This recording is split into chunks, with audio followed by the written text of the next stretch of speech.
Mechanical keyboards don't have to be loud, and if you're like me, you love the sound of a good keyboard. In fact, I've made hundreds of videos showing off how they sound on this channel.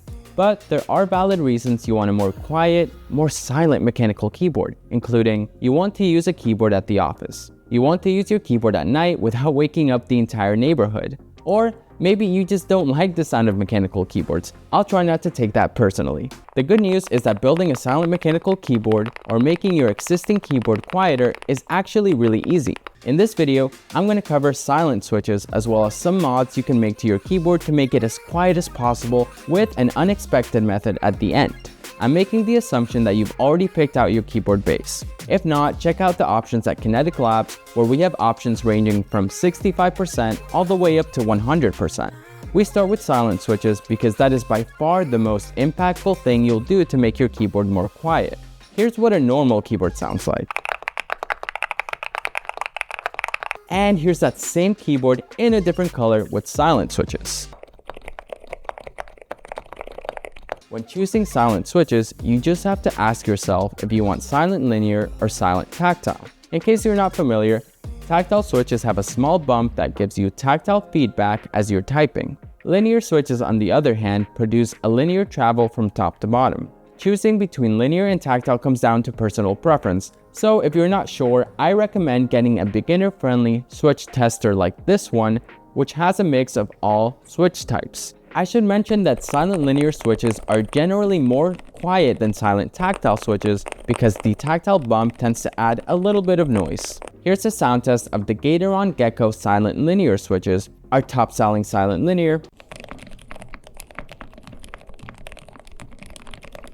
And here's a sound test of the Turtle silent tactile switches, our top-selling silent tactile.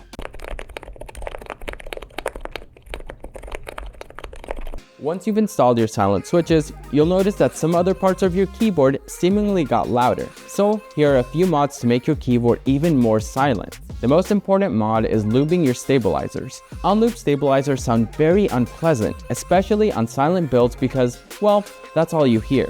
So do yourself a favor and get Krytox 205 Grade 0, the gold standard of mechanical keyboard lube. The keys highlighted here have stabilizers underneath them and therefore will benefit from lube. Take the keycaps off, lift up the stabilizer, insert the lubricant syringe into the stabilizer, and gently press.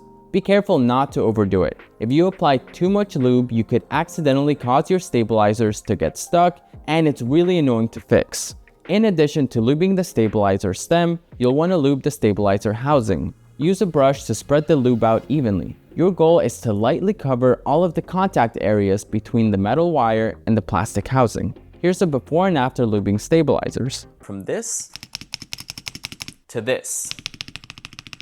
Now, if your goal is to build the absolute most quiet keyboard ever, you'll also want to take a look at O-rings and spacebar foam. Here's a comparison of using a single O-ring and no O-ring to give you an idea of the change. It's subtle, but it will make your keyboard ever so slightly more quiet. But keep in mind, O-rings will also make your keyboard feel more mushy, similar to a membrane keyboard, which is the main reason they're not widely recommended. Finally, we have spacebar foam. I'll be honest with you, spacebar foam does not really impact the volume of your spacebar much, maybe a little bit, but it does affect the sound in a subtle way by slightly reducing the pitch of the spacebar, which I personally like when building a silent keyboard. All of the items in this video are from Kinetic Labs, so if you're looking for your next mechanical keyboard, make sure you check out all the items linked below.